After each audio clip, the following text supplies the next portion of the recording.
Argument जैसे होते हैं कि जी आप सिर्फ लाहौर पे फोकस क्यों कर रहे हैं, कहीं दूर कोई और सिटी आप बनाएं, ये चीज़ें करें।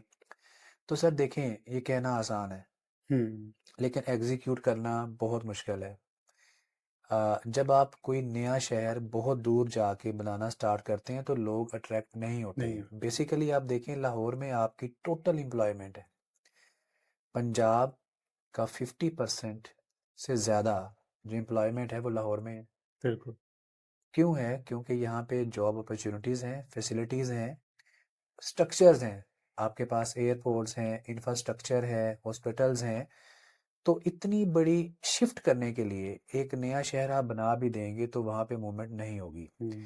तो होता ये है कि आप उसी शहर को प्लान करके एक्सपेंड करते हैं, उसके स्पेंड कर। सबर्ब में करते हैं। जैसे ठीक। लंदन में भी ऐसे ही है। हम्म। तो वहाँ पे भी आपकी एक्सपेंशन जो है प्लान्ड है।